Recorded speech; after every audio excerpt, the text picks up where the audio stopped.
Halo sahabat semuanya, selamat datang kembali di channel YouTube Aulia Effendi. Pada video kali ini, saya akan membahas mengenai kisah salah satu sahabat Nabi SAW yang terjadi pada bulan Ramadan, yaitu Abu Talhah Al-Ansari.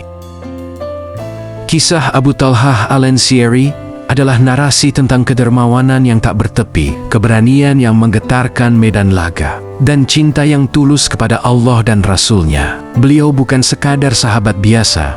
Beliau adalah personifikasi dari ayat-ayat Al-Quran yang turun menyentuh hati manusia. Berikut ini adalah narasi lengkap mengenai kisah Abu Talhah Al-Ansari. Namun sebelum masuk ke narasi lengkapnya, alangkah baiknya untuk sahabat semuanya terlebih dulu mensubscribe channel ini, like, comment, dan bagikan video ini.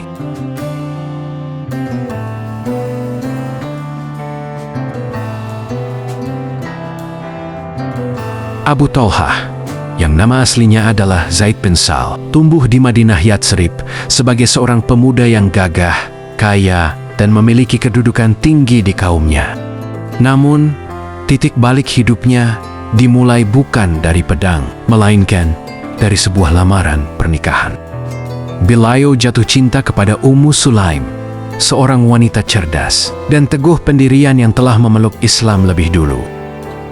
Abu Talhah mendatangi Ummu Sulaim dengan membawa harta yang melimpah sebagai mahar. Namun, jawaban Ummu Sulaim justru menggetarkan jiwanya. "Wahai Abu Talhah, orang sepertimu tidak pantas ditolak lamarannya. Namun, engkau adalah orang kafir. Sedangkan aku seorang muslimah. Tidak halal bagiku menikah denganmu. Jika engkau masuk Islam, itulah maharku, dan aku tidak meminta selain itu."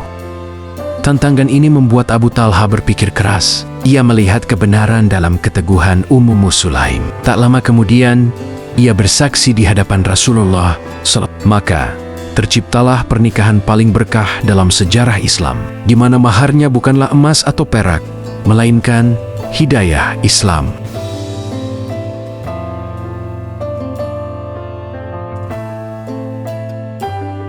Abu Talhah adalah salah satu orang terkaya di Madinah. Ia memiliki banyak kebun kurma, namun yang paling ia cintai adalah kebun Bairuha. Kebun ini terletak tepat di depan Masjid Nabawi, memiliki sumber air yang sejuk, dan sering dikunjungi Rasulullah SAW untuk beristirahat. Ketika turun ayat Al-Quran, "Kamu sekali-kali tidak sampai kepada kebajikan yang sempurna sebelum kamu menafkahkan sebahagian harta yang kamu cintai." Quran Surat Ali Imran ayat 92. Abu Talhah langsung mendatangi Rasulullah dan berkata, "Wahai Rasulullah, harta yang paling aku cintai adalah Bairuha. Hari ini, aku menyedekahkannya karena Allah." Rasulullah sangat terkesan dan bersabda, Bahin, bagus. Itu adalah harta yang menguntungkan." Atas saran Rasulullah, Abu Talhah membagikan kebun itu kepada kerabat dekatnya, mengajarkan kita bahwa sedekah terbaik dimulai dari orang-orang terdekat.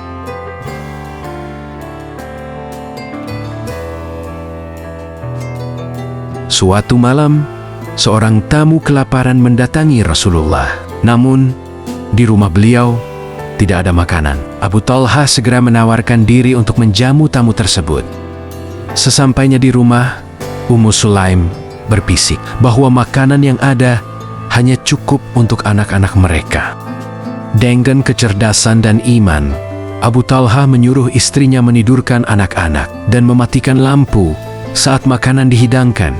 Di kegelapan, Abu Talhah berpura-pura menggerakkan mulutnya seolah sedang makan, agar sang tamu merasa nyaman. Menghabiskan hidangan yang sedikit itu, keesokan harinya, Rasulullah tersenyum menyambut Abu Talhah dan mengabarkan bahwa Allah Subhanahu wa Ta'ala takjub dengan perbuatan mereka semalam. Peristiwa ini menjadi asbabun nuzul bagi firman Allah tentang kaum Ansyar yang mengutamakan orang lain di atas diri mereka sendiri. Quran Surat Al-Hasyr ayat 9.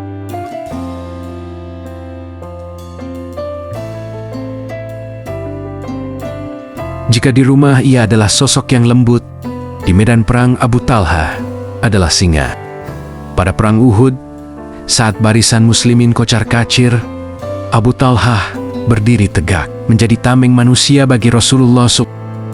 Beliau adalah seorang pemanah ulung. Setiap kali beliau melepaskan anak panah, ia selalu mengenai sasarannya. Ketika Rasulullah mencoba melongok ke arah musuh, Abu Talhah segera menghalangi dengan tubuhnya sambil berkata, "Demi ayah dan ibuku sebagai tebusanmu, wahai Rasulullah, janganlah engkau menengok, nanti terkena anak panah musuh. Biarlah dadaku yang menjadi perisai bagi dadamu." Dalam perang itu, Abu Talhah mematahkan 2 atau 3 busur karena saking kuat dan banyaknya anak panah yang ia lepaskan untuk melindungi sang Nabi.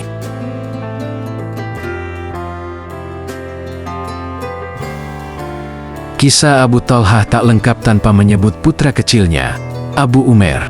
Suatu ketika, anak itu sakit keras dan meninggal dunia saat Abu Talhah sedang pergi. Ummu Sulaim dengan ketabahan luar biasa melarang keluarganya memberitahu suaminya sebelum ia sendiri yang melakukannya. Malam itu, ia melayani Abu Talhah dengan sangat baik hingga suaminya merasa tenang. Barulah Ummu Sulaim bertanya, "Bagaimana pendapatmu jika seseorang meminjamkan sesuatu, lalu memintanya kembali? Bolehkah sang peminjam menolaknya?" Abu Talhah menjawab, "Tentu tidak." Ummu Sulaim kemudian berkata pelan, "Maka relakanlah anak, karena Allah telah mengambil kembali pinjamannya."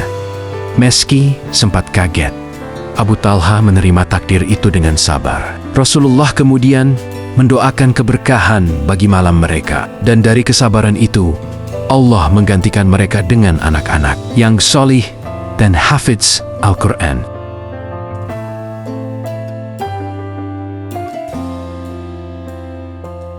Si manggut jihad Abu Talhah tidak pernah luntur meski usia telah senja.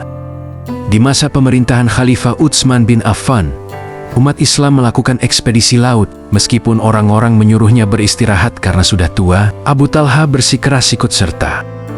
Beliau pun wafat di atas kapal di tengah lautan. Karena sedang berada di tengah laut, jenazahnya tidak bisa langsung dikuburkan. Ajaibnya, selama 7 hari, jenazahnya berada di atas kapal hingga mencapai daratan pulau.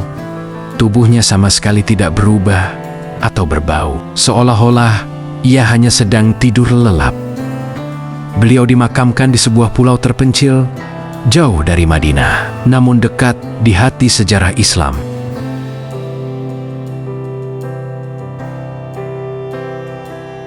Abu Talhah Al-Ansari adalah bukti nyata bahwa kekayaan tidak menghalangi ketaatan dan usia tidak memadamkan semangat perjuangan.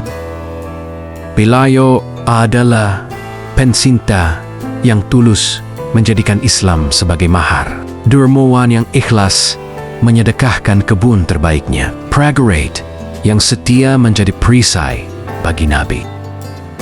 Kisah beliau mengajarkan kita bahwa apapun yang kita miliki, harta, tenaga, hingga nyawa, hanyalah titipan yang jika digunakan di jalan Allah akan membawa keabadian.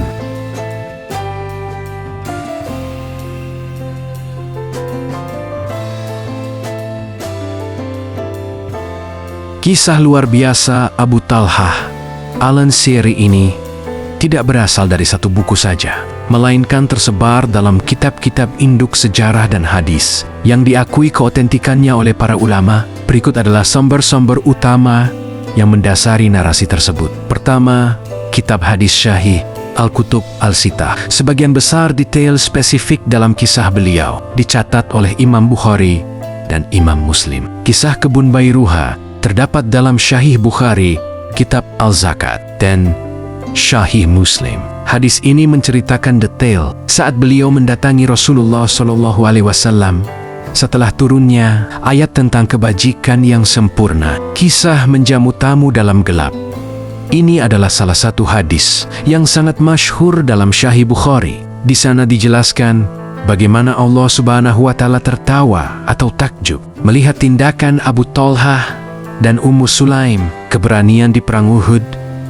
Detail mengenai Abu Talhah yang mematahkan busur panah dan melindungi Nabi Muhammad SAW dicatat secara rinci dalam bab-bab jihad di kitab-kitab hadis primer. Kedua, kitab biografi sahabat Syiar Alam Al-Nubala, karya monumental Imam Az-Zahabi ini adalah rujukan utama untuk memahami karakter dan perjalanan hidup Abu Talhah secara kronologis. Di sini dijelaskan mengenai kepribadiannya sebagai salah satu dari 12 utusan dalam Baiat Aqobah. Kisah kewafatannya di atas kapal saat melakukan ekspedisi laut di masa Khalifah Utsman bin Affan.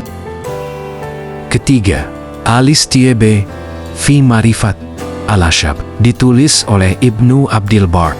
Kitab ini memberikan data teknis mengenai nasab garis keturunan, pernikahan beliau dengan Ummu Sulaim, dan bagaimana mahar keislamannya menjadi mahar paling mulia yang pernah tercatat. Keempat, Al-Isyabah fi Tamyiz Al-Syahabah. Karya Ibnu Hajar Al-Asqalani ini memverifikasi berbagai riwayat mengenai peran Abu Talhah dalam berbagai peperangan, Badar, Uhud, Khandak, dan hubungannya yang sangat dekat dengan Anas bin Malik, anak tirinya yang menjadi pelayan Nabi. Kelima, Sirah Nabawiyah, Ibnu Ishaq, dan Ibnu Hisham. Dalam catatan sejarah perjalanan hidup Nabi Sirah, nama Abu Talhah muncul sebagai tokoh kunci dari kaum Ansyar yang menjamin keamanan Nabi saat hijrah ke Madinah.